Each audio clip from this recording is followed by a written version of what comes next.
Hello বন্ধুরা, সবাই কেমন আছেন? এই শীতের সময় একটু বেগুনের তরকারি না হলে কি চলে বলুন? তো বাজার থেকে ট্যাংরা মাছ নিয়ে এসছে। ট্যাংরা মাছগুলো কেটে পরিষ্কার করে নিয়েছি। তারপর একটা হাঁড়িতে তেল দিয়ে পেঁয়াজ দিয়ে দিয়েছি। তো পেঁয়াজটা একটু নাড়তে নাড়তে যখন একটু লাল হয়ে এসছে, আমি অল্প একটু জল দিয়ে দিয়েছি। এখন দিয়ে দেবো আদা, রসুন আর জিরে মরিচ একসঙ্গে পেস্ট নিয়ে করেছিলাম, দিয়ে দেবো 2 চামচ।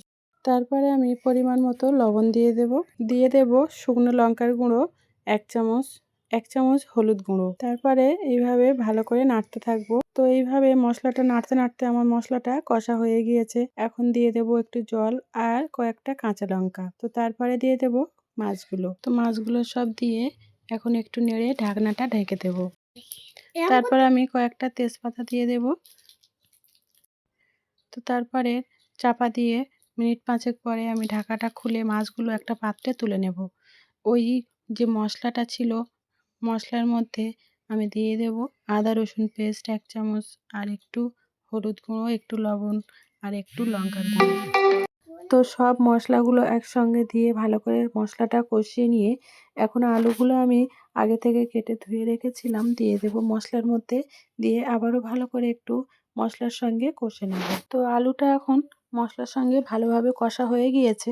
এখন দিয়ে দেব কিছুটা জল। তো জলটা দিয়ে দিয়েছি পরিমাণ মতো।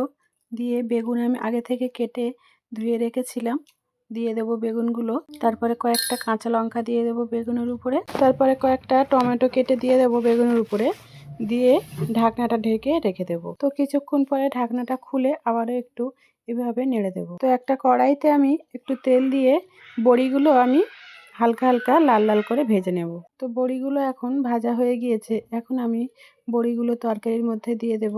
তারপরে মাছগুলো আমি কষিয়ে রেখেছিলাম সেগুলোও দিয়ে দেব তরকারির মধ্যে। তো তারপরে জিরে মরিচ ছড়িয়ে কিছুক্ষণ আমি ঢাকা দিয়ে ঢেকে লো ফ্লেমে রেখে দেব।